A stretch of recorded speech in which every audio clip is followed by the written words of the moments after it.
Amen. Ang napag-usapan na fellowship uli ay itong April, first Saturday ng April. So, para sa mga gustong matrain o gustong matuto sa paglingkod sa Diyos. Yung kahapon ay that is for song leading at para maintindihan natin ng music. Yun ang naituro with the spiritual challenge na music ay talagang para sa Panginoon. Wala nang ibang purpose niyan. Ang message natin throughout this month ay doon tayo naman sa spiritual renewal or spiritual growth onwards to renewal ng ating spiritual na buhay. No? At may basis tayo dito sa Ephesians chapter 4 at chapter 5 verse 14. Sabi niya sa KJV, "Wherefore he saith, Awake thou that is rest, and arise from the dead, and Christ shall give thee light." Doon naman sa NLT, ang sabi niya, "For the light makes everything visible. This is why it is said, Awake, O sleeper, rise up from the dead, and Christ will give you light." Manalangin ka tayo sa Panginoong Diyos. Gusto kong idulog sa inyo itong message na ito na ito ay maging hamon sa amin at aral, Panginoon. Inaasahan ko ang iyong banal na Espiritu na siyang mangusap sa bawat isa at nang malaman na gusto mong mensahe para sa bawat isa sa amin. Panginoon Diyos, bagamat wala dito yung mga iba sa araw na ito, pero alam ko, Panginoon, na hinayaan mo ito mangyari sa kanilang buhay dahil ikaw pa rin ang masusunod at ang plano mo ay para sa iyong kamay natin. Pero kami na nandito, Panginoon, may naniniwala na itong mensahe na ito ay para sa amin.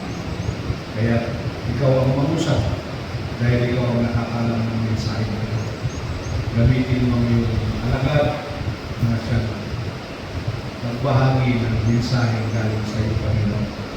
Ito ang aming dalangin sa pangalan ni Jesus. Amen.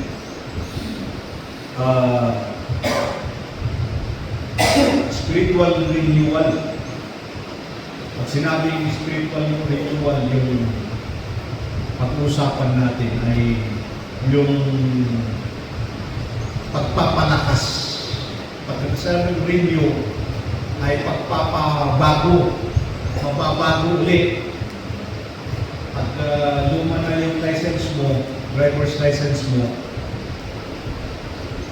pag nag-expire, hindi na yan pwedeng gamitin. Kaya kailangan i-renew mo yan para maggamit muli, mag-function muli. O para sa ganun ay maging kapakipakinabang muli. Ganyan. Sa renewal ay yung ID mo ipapalitan nila. Hindi nila ipabalidate lang yun, kundi buo palitan yan para mabago. Ganun din ang spiritual natin. Siguro, unless lang doon sa mga, kung ang spiritual ay pareho ng list ng ID, kung yung ID mo ay talagang ayaw mong surrender, ayaw mong papalitan, yun pa rin. Pero hindi na magagamit. Invalid na. Yung mga spiritual na stagnant, ayaw pa bago, yan, yung hindi na-renew. Pero kailangan nilang renewal. Kaya, kung tingnan ninyo, may mga salita dito na kailangan natin tandaan. Dito sa verse 14 na binasa natin, lumaliwanag dyan yung sigaw ni Pablo na sabi niya, away! Hindi naman siguro sinabing, kasi paliwasan na sa sulat nito, basahin mo lang na away. Ano? Gising. Ibig sabihin, gising. Ayan. Pero pwede matulog ka. Feel mo na matulog habang mag-preach ako. Pero ang sigaw dito ni Pablo ay spiritual awakening. Magising ka. At sabi niya, awake thou that sleepest. Merong natutulog talaga sa spiritual. Ang magaan lang na salita dito ay sleep. Pero magtataka ka na biglang sabi niya, gumising ka, ikaw na natutulog at tumayo ka mula sa patay. Bira, naging mabigat naman na yung sleep, naging patay na. Pero isa-isahin natin yun. Dahil sa kabigatan ng kalagayan ng mga Kristiyano, ay Pablo ay mabigat yung sitwasyon ng Kristiyano na makikita niya sa mga Efeso na may mga nalilito na sa mga paninindigan nila, tayo nila bilang Kristiyano. Bakit sila nalilito? Dahil sa mga turo na hindi totoo, nanglilin lang. At malamang marami sa kanila ang apektado ang spiritual. Malamang may mga nagdidismaya na. Ang iba nalilito. Apektado ang spiritual nila kung sa tinuturo ni Pablo. Ngunit, nandito si Pablo na sumisigaw sa kanila. Tumatawag na gumising kayo. Paalala ni Pablo yung kalagayan nila bilang isang ligtas sa biyaya ng Panginoon ay hindi dapat natutulog. Kundi dapat ay dilat na dilat ang mata. Ibig pang sabihin dito, ito ay tawag na hindi lang dilat ang mata, kundi ito ay para sa tawag na sila ay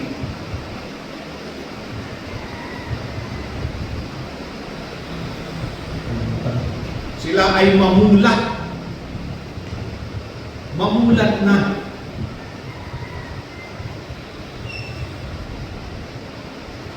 Alam niyo ang mabigat sa sinasabi natin Kristiyano. Yung sa tagal mo nang mag-church ay hindi mo pa rin nakita ang buhay na dapat na buhay mo na Kristiyano. Ibig sabihin, hindi ka pa namulat sa mga katotohanan sa spiritual at tunay na Kristiyanong buhay. Alam nyo, ang hirap-hirap, literally, alam nyo ang hirap ng mahinang mata. Alam nyo, iniintindi ko lang ang sarili ko, pero ini-internalize ko kung minsan. Sabi ko, nung kabataan ko, dito, kahit sabihin ko dito hanggang sa sasakyan, kahit mas lalayo pa, makita mo yung tao kahit malayo, pero sa mga paglakad niya pa lang nakabisado mo, alam mo na si Juan dito. Ayan. Kung minsan sa layo ng mabot mo, kahit nakaupo makita mo ay si Juan yun. umabot din yung time na sa ngayon, kahit malapit, hirap na hirap kung sino pa ito kilalanin. Naintindihan ni nanay itong sinasabi ko. Pag umabot ka ng ganyan, ako sa paligid minsan nahihiya ako at nag-aalanganin na baka yung mga pumapansin sa akin ay minsan biglang ngiti na lang ako pumansin, pero sa totoo lang hindi ko nakilala. Kaya minsan nahiya ako sa sarili ko na baka mamaya sabihin nilang sinusukladuhan ko sila. O kaya ang taas-taas ang tingin ko sa sarili ko, hindi ko sila pinapansin. Pero sa totoo lang yan na ang isang kabigatan sa isang mga tumatandang kagaya ko na humihina ang mata. Kahit sa pagbasa ko, bakit ilang po basahin dito? Iri-iri yung ilan gusto ko. Paano?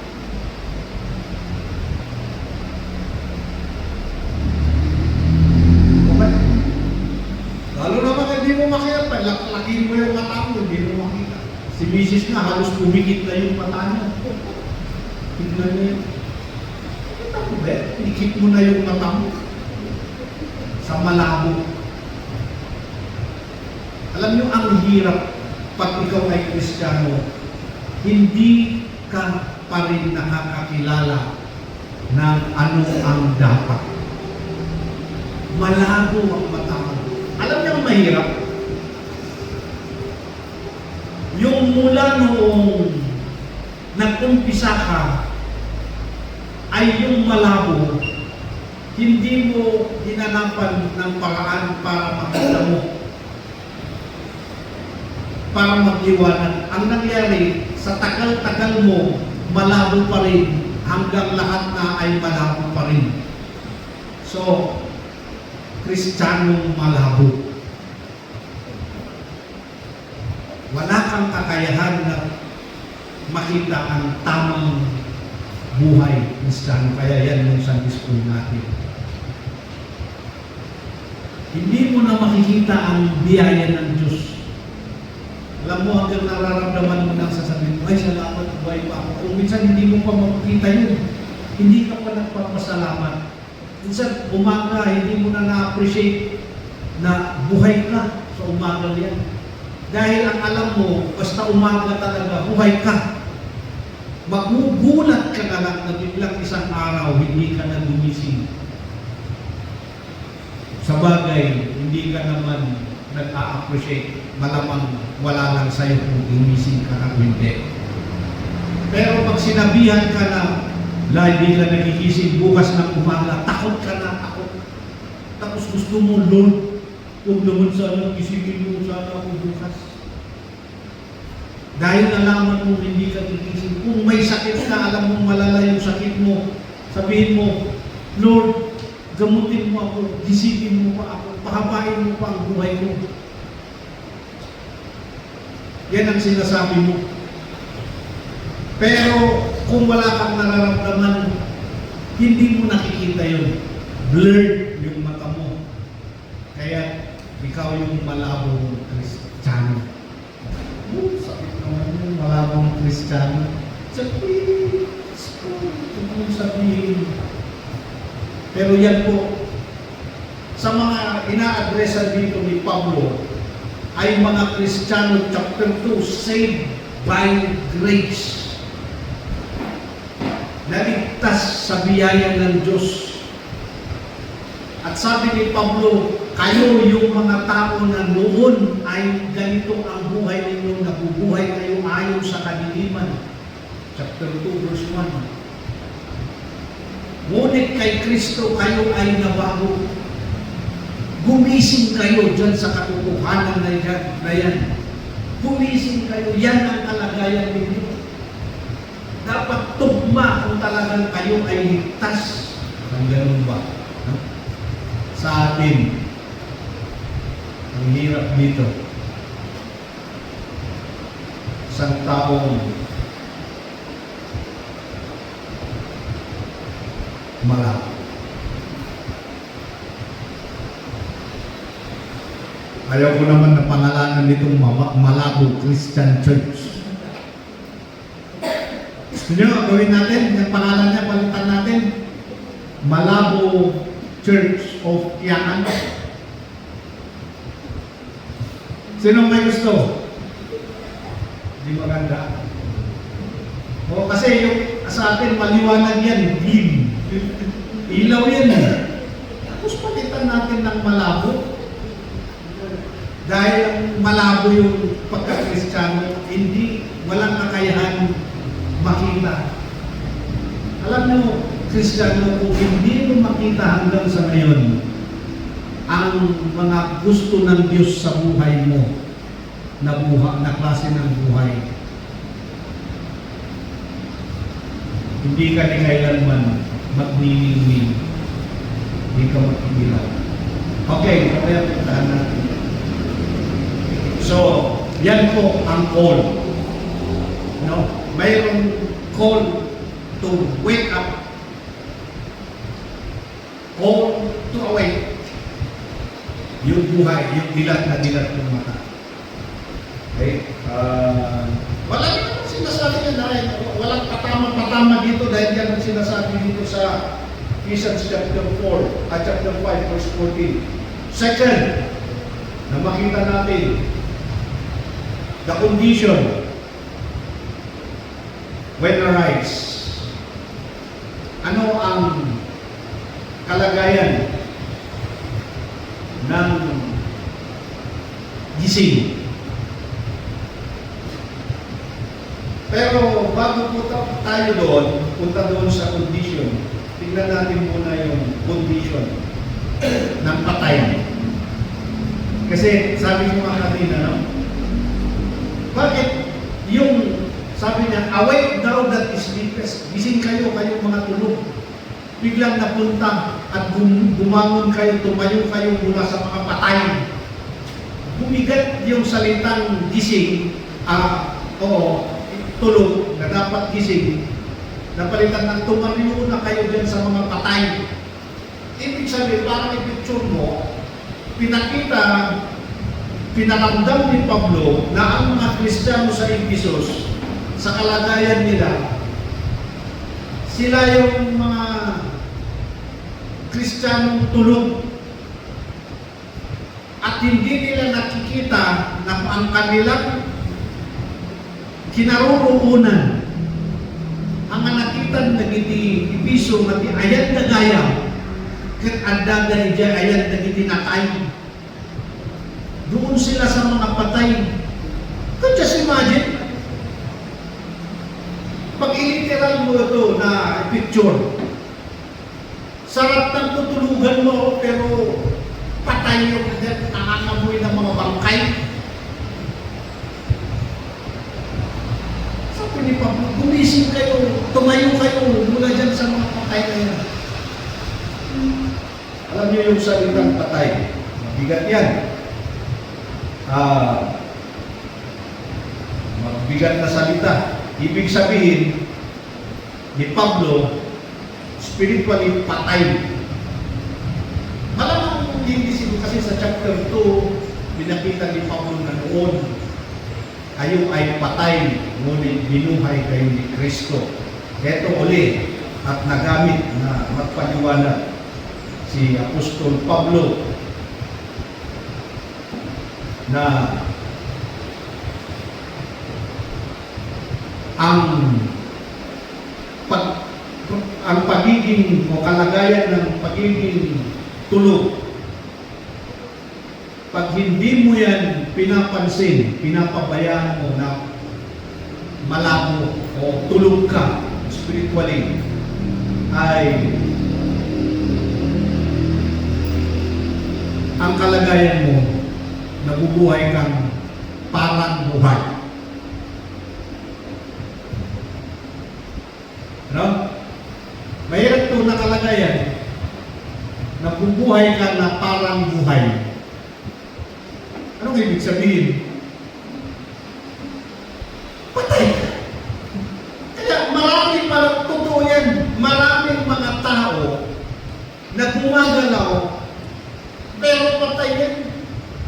Ginamit niya ni Jesus yan, sabi ng isang disipulo, sabi niya, sasama ako pero, teka, paalam mo na ako at ililibing, makipaglibing ako, ilibing namin yung patay. Patay namin.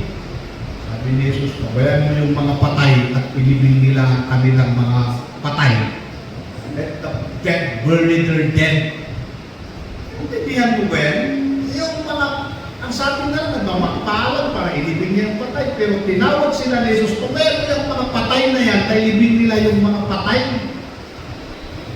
Ibig sabihin, ito yung mga buhay sa itsura, pero patay pala.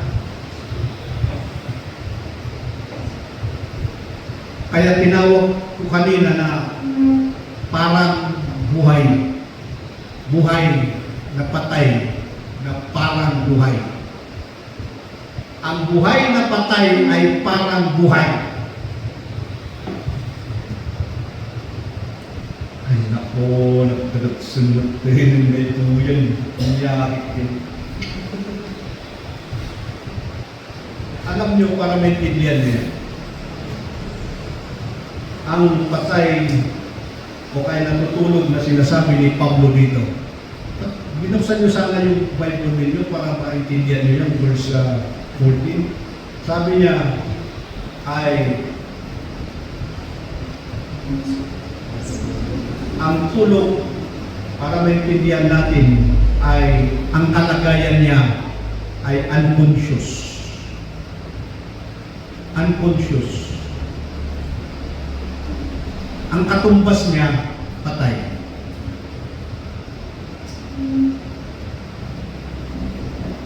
Ako pag natutulog ako, pagsak yung kasarapan ng tulog ko, wala akong namamalayan. Wala akong namamalayan. Gigisingin lang ako ni Mrs. Lalabas siya. Grabe nasa kwarto siya, nasa salas akong natutulog. Pero gigising yan, pupunta nun sa gisingin lang mo. Bakit? Lakas-lakas na nahilig mo. Babaguhin ko yun. Lakas-lakas na nahilig ko. Hindi ko nararamdaman kasi sa kasarapan ng tulog. Grabe, tumutulog ka pala, lakas-lakas. Pero pag ako ang tulog, hindi malalim yung tulog ko. Nadidisturb ko ako, marinig ko si Jacob na hihilig. Gigising ako. Pero itong sinasabi ni Pablo dito, yung tulog na ito, yung talagang unconscious, wala na siya. Kamalay-malay. Hindi dapat na ugali ng isang Kristiyano na wala siyang kamalay-malay. Malay ko. Uma, kasi wala kang malay. Pag kinukorekta ka, ayaw mo makorek. Bakit? Malay ko ba? Pakialamay mo ka.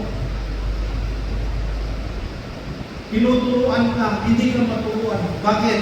Pakialam mo sa buhay mo. Hindi mo maramdaman yung salita ng Diyos. Hindi mo maramdaman ang pagmamahal ng Diyos sa iyo. Ipinapadaan ng Diyos sa mga tao, kapatid mo, sa pastor, kung ano man dyan, kaibigan mo. Wala sa iyo yan. Hindi pa effect. Wala lang. Dumadaan lang sa iyo yun. Bakit? Wala kang pakiramdam. Unconscious ka na. Hindi ka naman siguro manhid. Parang lang. Sige, manhid.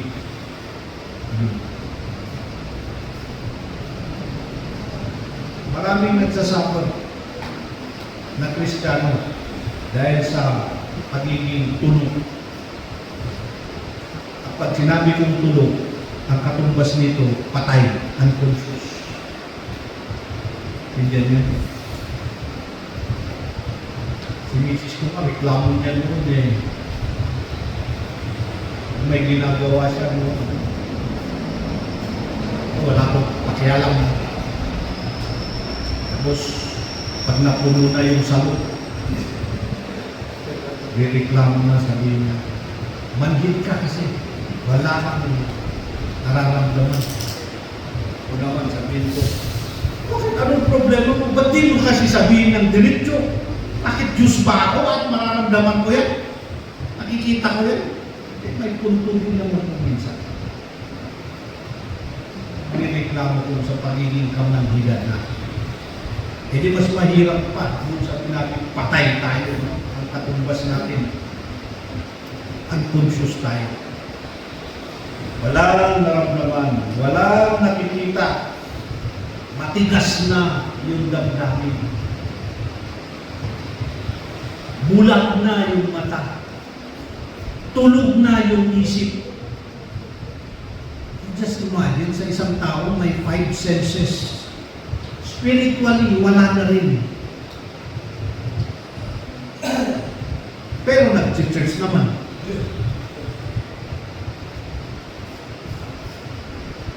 Alam mo, mahirap yan ang kalagayan. Nasa church ka, wala ka pa rin nararamdaman. Walang talab ang mensahe. Hindi ka nag-grow-grow. Hindi mo malabanan yung mga dapat matanggal sa buhay mo. Bakit? Kasi yung mga pangaral, yung mga gamot para matanggal yan, hindi na tumatalab. Tumigas na yung puso, sarado na yung isip, bulag na yung mata, hindi niya na makita ang epektong maganda. At higit sa lahat, yung espiritu, wala ng plano na lalago pa.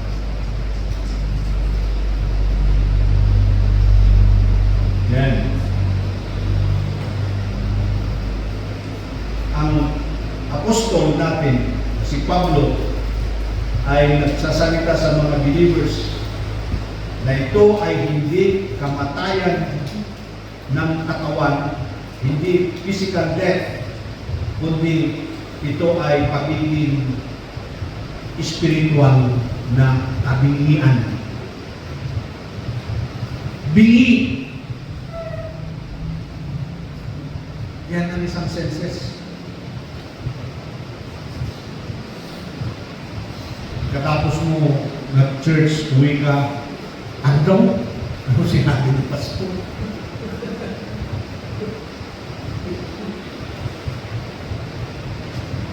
Anong sagot mo ngayon?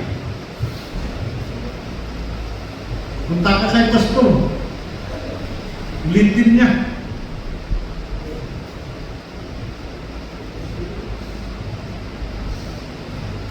O yung iba naman, maganda yung preaching. Pero, wala ka bang maganda? Nagising ka pa doon sa preaching?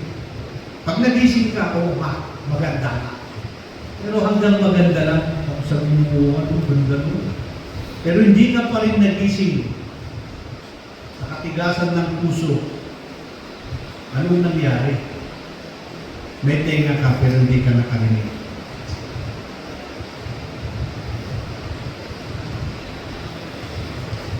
Ang mga Ephesians, kailangan nilang magising talaga. At tayo din.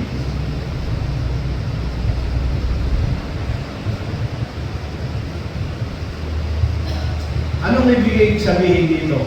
Yung pagiging, sabi ni Pablo na kayo ay tulog o patay o kaya'y bingi o kaya'y manhid. Anong ibig sabihin? Ibig sabihin yan ay na pumupunta ka sa church, nakikinig ka, pero hindi ka tumutugon. You're not responding. May student ako na si Tugun. Siguro palaging tumutugon yun. Sa klase namin, nag-active yun. Kaya sabi ko, tugon talaga mapipili mo. Maganda yan. Bagay na bagay sa'yo. Isa siya sa pinakamatasang grade ko. Estudyante ko. Tumutugon kasi. Hindi lang tugon yung apelyido. Pero ito yung mga Kristiyano hindi marunong tumugon sa kanilang napapakinggan. Ito pa, ano pang ibig sabihin? Ito pa yung mga tao alam nila pero hindi nila inilalagay sa kilos. They know but they don't act on it.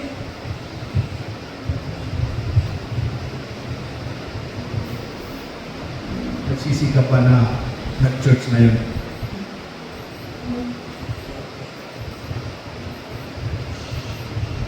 Maraming mga Kristiyano na matagal na nakikinig at nalaman nila pero wala pa rin. Ayaw gawin. Ayaw ilagay sa buhay. Ayaw ilagay sa kilos.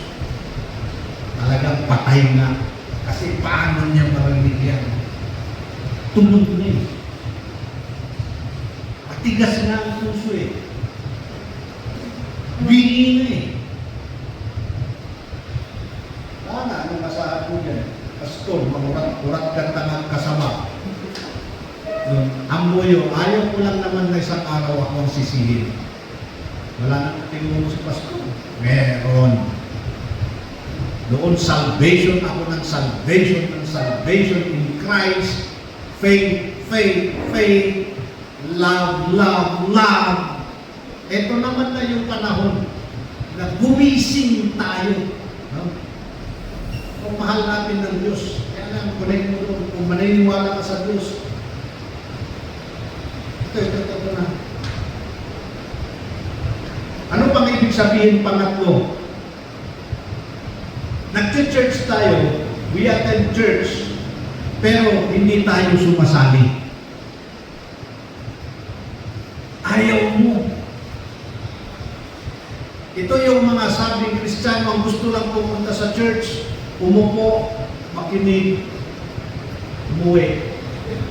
Sabi ko na ito noon, sa Ilonggo yun, narinig ko doon kasi pungko, pamati, pauli, 4 P. Yan ang preaching nila. Alliteration daw, tawag doon. Kita! Kristohanon, unangay mo maugalingon. Kato ka sa church, pungko, upo, pamati, makinig, pauli, umuwi. Yan lang ang message mo. 3 P. Hindi sila na-engage. Hindi sila nakikigawa sa gawain. Kasi yun lang na ang rules nila. Mag-church lang ako, pero maging Kristiyano ako, pero ito lang ang alam kong gawin. Ano kaya sa Tagalog? Ma-alliterate pa rin yan. Pumunta sa church para umupo. Ano yung umupo? Paano yung makinig? Mauwi. Ganun lang. Tatawarin kang Kristiyano ka. Tapos magdasal ka, i-bless ka ng Panginoon. Sense naman yan. Attending church but not engaging. Ano pa? Delikado. Ito yung ibig sabihin ni Pablo na ito yung delikado ang kalagayan niya. Delikado ang kalagayan niya. Sabi ni God, hanggang kailan kaya ako magtitiis sa mga taong ito? Noah, gumawa ka ng arko. Sisirain ko ang mga tao ko.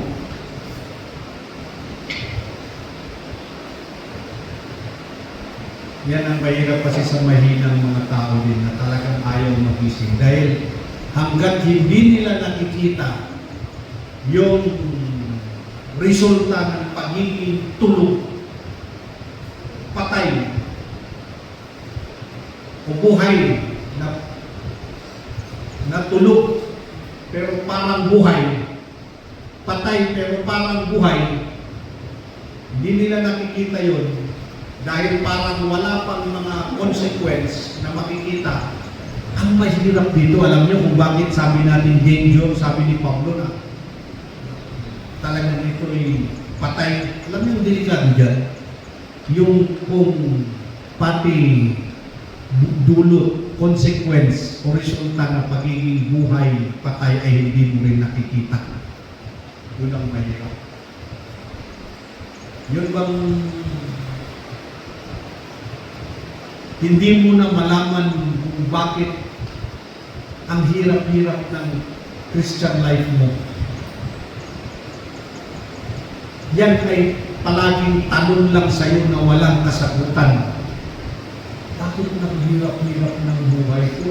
Bakit wala akong... Asan yung pinapaawit-awit ni Sister Irene na there is joy in serving? Bakit kinakanta ko naman? Pero bakit hindi ko nararamdaman yung joy in serving Jesus? Ang ganda-ganda naman yung boses ko kumanta doon. Pero pag di ko nararamdaman, yun ang mahirap, delikadong buhay yun. Dahil hindi mo na i-associate, nakukonekta sa buhay mo, hindi mo nakikita. Hindi mo ma-enjoy ang pagiging Kristiyano mo. Hindi ka ka na-engage eh. Kung matagal ka ng Kristiyano, wala kang ministry.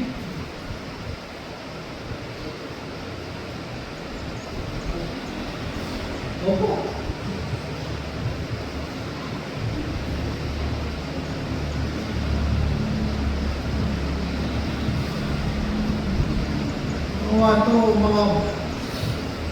Maghanap kayo ng ministry ninyo. Kung hindi dito sa church, sa labas, Bible study ka, mag-share ka ng gospel, ganoon, mag-akay ka ng kaibigan mo dito sa church, maglaan ka ng time mo. Tama din ako sa church para kung anong magawa. Makikita pa anong magawa mo dito.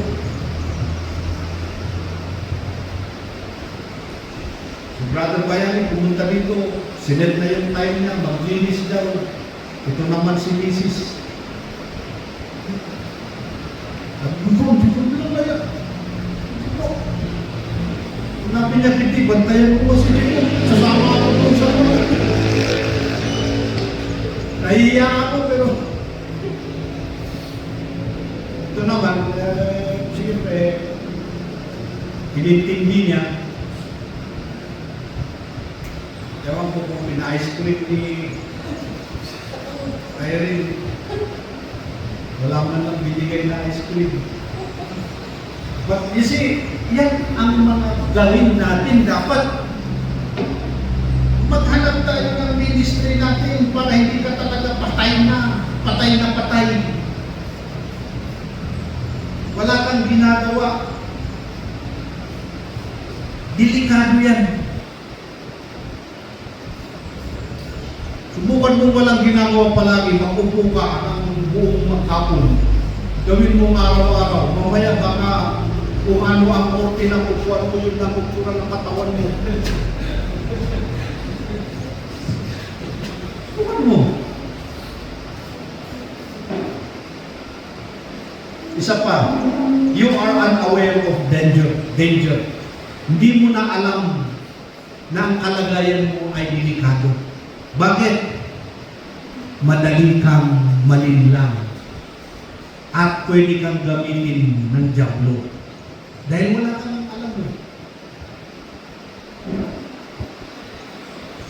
Hindi mo na alam kung ano at saan ka lumugar.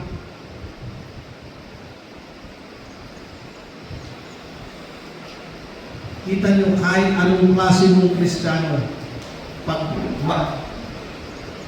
magising ka lang, maraming matanggal. Kahit pananalita maging pagka-chismoso matatanggal yan. Maging delikado ang tao dahil gusto-gusto mong magkwento ng ibang tao. Pero hindi mo alam ikwento ang Panginoong Jesus at hindi mo maikwento ang buhay mo na ikaw ay binibiyayaan.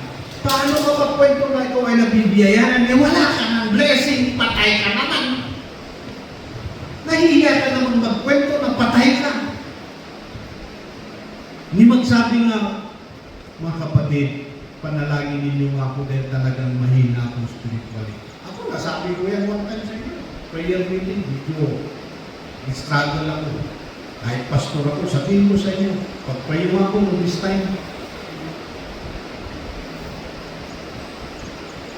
Pero ang taong delikado ng kalagayan, wala na. Hindi niya na makita yan na delikado pala ang kalagayan niya. Pwede siyang gamitin ng diablo anytime. At masisira ang kapatid. Yan. Masisira ang testimony mong sarili. At baka sirain mo ang church. Dito na yung panalangin ng Lord, i-preserve mo ang iglesia mo. Kahit sino yan, ilayo mo sa church. Kaya sa atin, no one is indispensable na sa atin. Sa Diyos, wala siyang nire-respeto na tao. Na sinasabi niya, ay, exempted ito, ay, hindi ito pwede. Hindi. Sa Diyos, hindi mo sabihin yan.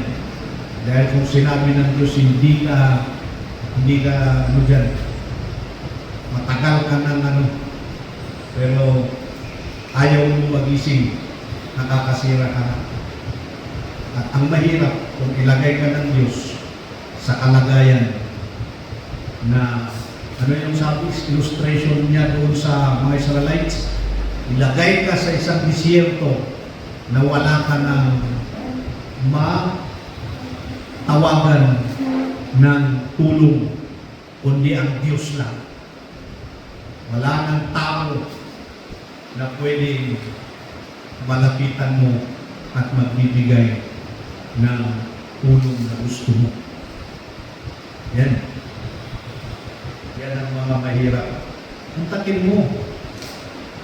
Di mo alam. Kung nangyayari, takot ka na sa mga banal na tao. Diba? Pag ang spiritual na tao, yung gising na gising, alam niyo yung hinahanap niyan? Pag nakita niya ang pastor, sabi niya, ay, sakto ni pastor, salamat na. Pastor, mga spiritual na bagay, gustong-gusto niya, saya-saya. Ay, si brother ko, ay, si sister ko, ayan. Ang saya-saya niya lumapit, makikausap. Patakin mo! Sabihin mo, Kristiyano, nakita si pastor. Parang nakakita ng, parang demonyo na nakakita ng anghel. Ano ka, demonyo? Ba't di ka masaya na makita mo ang pastor? Ba't di ka natutuwa na makita mo ang kasama mong Kristiyano? Ba't di ka masaya na kausap mo ang kasama mong Kristiyano? Ba't ayaw mo yung topic ng mga spiritual? Ano ka, napapakita lang na ang naghahari na sa iyo ay demonyo sa katagalan mo.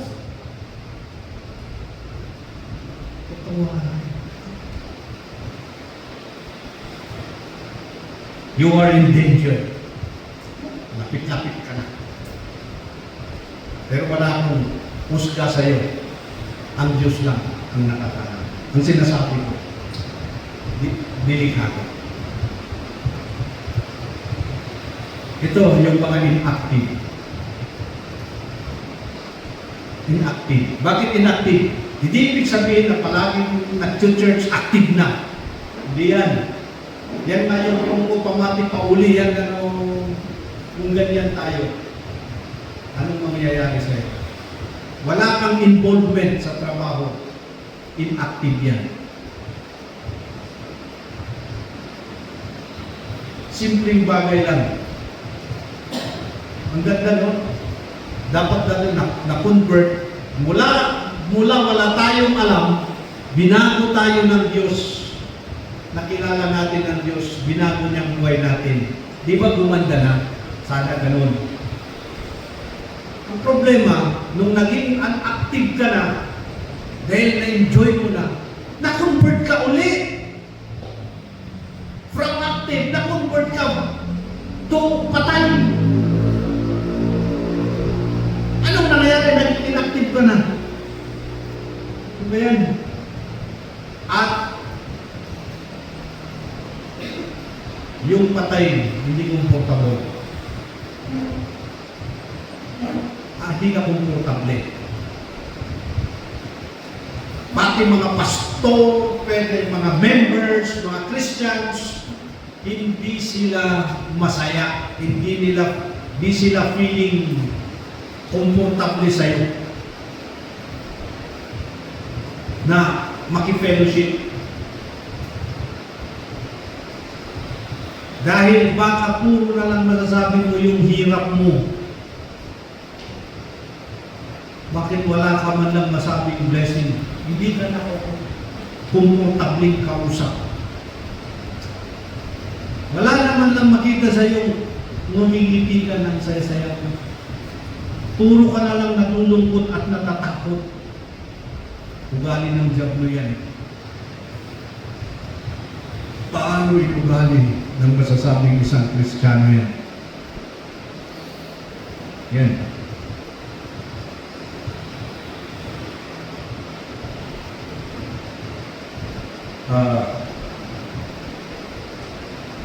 Itong mundo na ito, pag ikaw ay puno spiritually, ang mundo ito na kinalalagayan natin ay hindi ito ang masasabi mo delikadong kinalalagyan mo. Hindi. Ang delikado sa'yo, pagpatay ka o spiritually dead o kaya tulog ka, ang delikado sa'yo ay hindi mundo. Bakit? Kasi katanggap-tanggap ang buhay mo sa mundo. Ang delikadong kinalalagyan mo ay ang loob ng simbahan, ang fellowship ng church. Bakit? Dito, pag nag-preach, nagsasalita ang mga spiritual na tao, tumatama sa iyo. Sinasaktan ka niya ang puso mo. Ginugulo niya yung isip mo. Pag matigas ka pa rin, may stress ka lang. May stress ka. Namantakin mo ang church na dapat ay hindi ka ma-stress. Kundi dyan ka dapat maliwanagan at maging masaya. Kaya dito mas delikado ka na nasa loob ka ng church dahil ang ka-fellowship mo, mga taong ang gusto ay spiritual dahil gising sila. Kaya sabi niya, the unrighteous will not stand in the congregation of the righteous. Yung hindi nagpapakabanal. Ano? Yung unbeliever, sabi niya, hindi makatayo dyan sa kalagitnaan ng mga nagpapakabanal na tao. Opo, hindi sila makatayo. Bakit? Dahil wala silang kakayahan, dahil kilala nilang sarili nila. Yeah. Sana